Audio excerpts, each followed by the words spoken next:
Yo, YouTube, what is going on, everybody? Welcome to today's video. We're boys. It is the start of the season of March Madness, that is. College basketball, it's the best time of the year. I'm going to be bringing you 3 absolute heaters today. You are going to want to hop on for the first day, Thursday, of college basketball. I'm only going to be doing NCAA tournament. I'm not doing like NIT or any of the other kind of smaller tournaments, just doing NCAA. And yeah, this is the first round, I will say. So do be aware of that. There's a lot of teams, a lot of good teams playing bad teams, and a lot of close matchups. But there's a big advantage there if you know how to read the lines correctly. And we're going to be diving into that today. Real quickly, before we dive into it, I just got to say it as always. If you guys are at all interested, right now, Sleeper is doing a ton of promos. So if you guys want, you can get your deposit matched on Sleeper right now if you use code Frosty. It's the best app to place this. I'm going to show you guys with PrizePicks right now. None of these apps are legal in my state, unfortunately. So I have to place it on traditional apps like DraftKings or FanDuel to do these types of bets.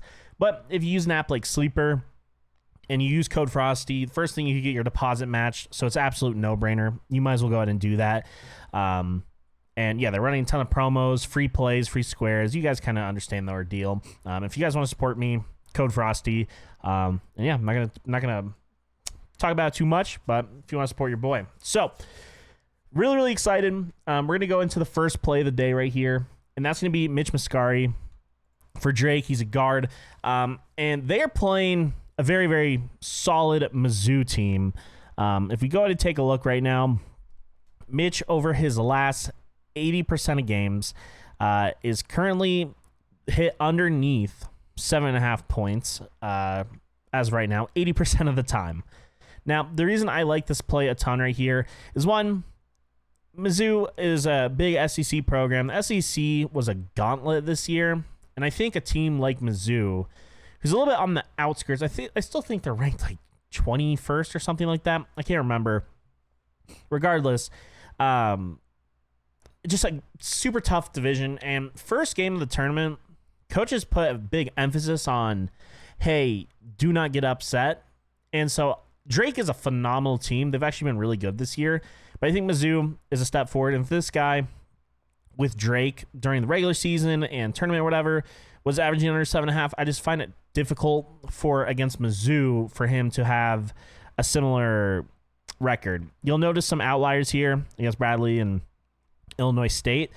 But again, he played Bradley in a tournament that kind of mattered, in a game that mattered, and he was held to 6 points. So also there could have been an outlier with injuries and things like that, minutes. Now, I will say Mitch, I'm just going to refer to him as Mitch, averages 40.6 minutes a game. I mean, that's a lot. He averages about 2 fouls a game. I will say these big teams know how to foul bait a little bit more, so that 1.7, I'd expect it closer to 4. It's tournament. It's going to be intense. 82% from the free throw line this year. That's solid. And then shoots 27% from 3. Isn't a candidate to like get hot. And even then, he's attempting, oh my gosh, is he really attempting 6 a game? He's attempting 6 a game, and he's hitting a low rate. I mean, 4-0. I don't know if he's going to have the green light in the tournament, because these teams are really trying to play the most efficient basketball, and they're not going to want a guy shooting 25 threes to pretend like that's a lot of empty possessions. So I like Mitch here under 7.5 points. If you go ahead and take a look here, Mitch Mascari, less. So boom. And there's also another line that I'm about to bring up here in a second. I think it's this next one that I absolutely love. It's phenomenal. I think it's even better value on PrizePicks than it is on my data app. So let's just go and jump into it. Markel Sutton, I got him over points and assists, 18.5. Now, Omaha has a big game against St. John's. St. John's looks phenomenal. Just won the Big East tournament, ranked a 2 seed. It's going to be a tough game, but let me tell you about Omaha. I never thought I'd say that. Let me tell you about Omaha. No, Omaha is a very good program. There's really no simple way to sugarcoat it. They've been really good this year. Like, this is a tough matchup for the first round. Like I'm saying, in terms of like, Omaha's not some blowover. You don't really need to look at them. Like, I'm not calling that it's going to be an upset. I don't know the line for this game, but like, I will not be shocked.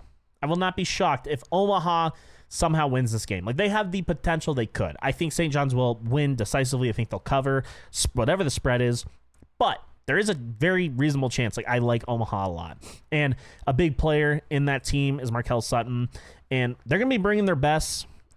He brings his best already every single game, and you guys see here, 100% in his last 10. In his last 20, he's covered the stat line 85% of the time.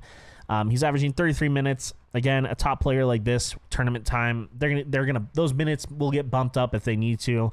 Averaging under 2 fouls a game. This is what I like to see, is that this guy sometimes hits 3 fouls, but you don't see him hitting like 4, at least in his last 10. So that's good. Goes to the free throw line a lot.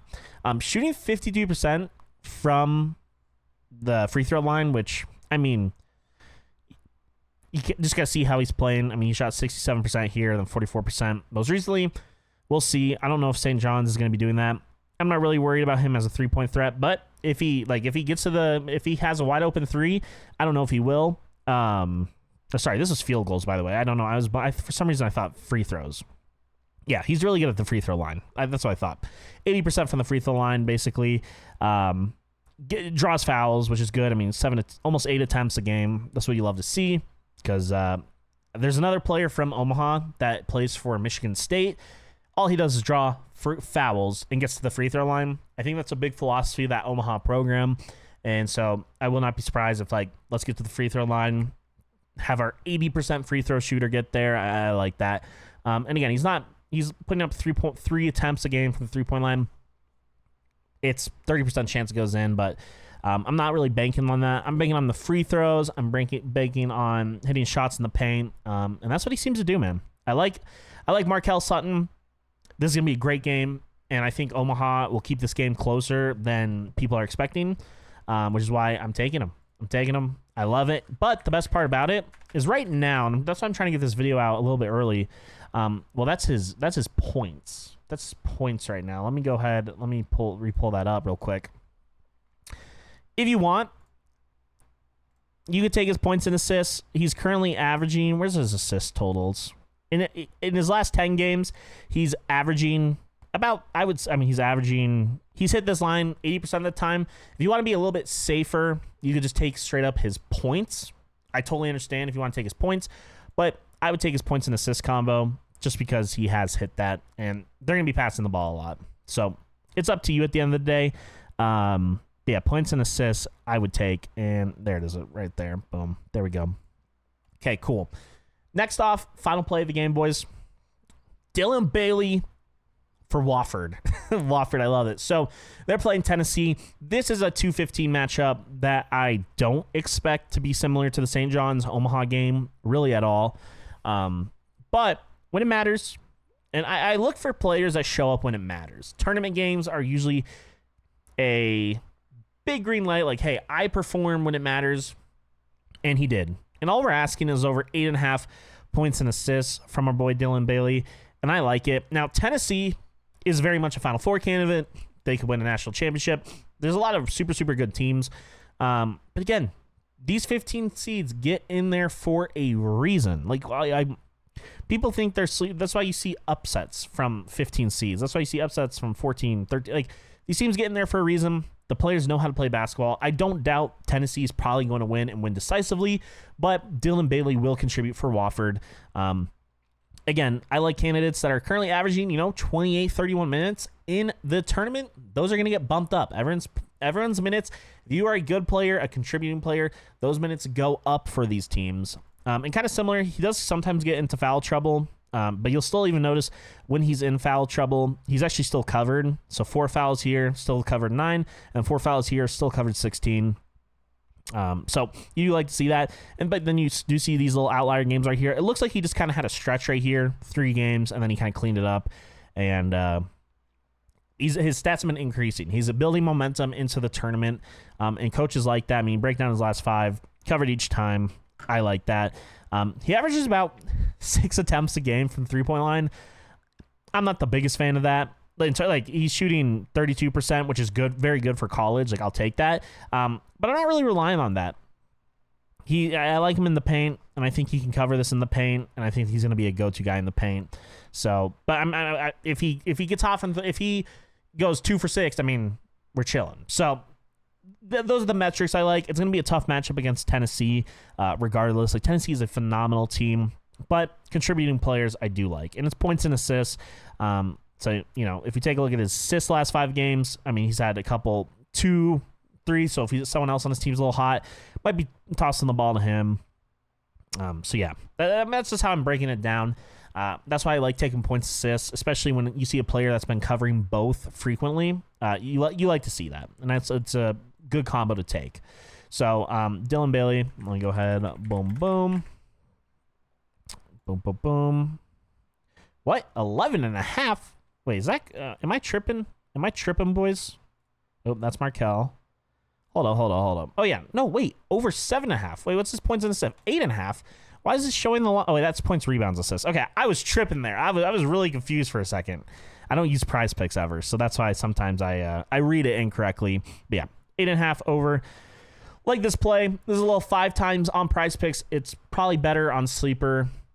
It's probably better on other platforms, but use code SLEEPER. You can get free deposit match heading into the tournament, so you might as well go ahead and do it.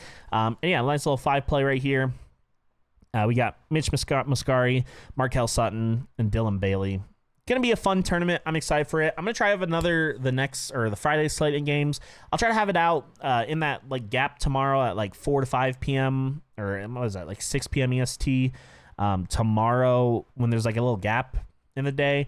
But yeah, I'll have another video out tomorrow if you guys want to check that out as well. But yeah, let's have a great Thursday. March Madness, the holidays here, and yeah, let's crush it, boys.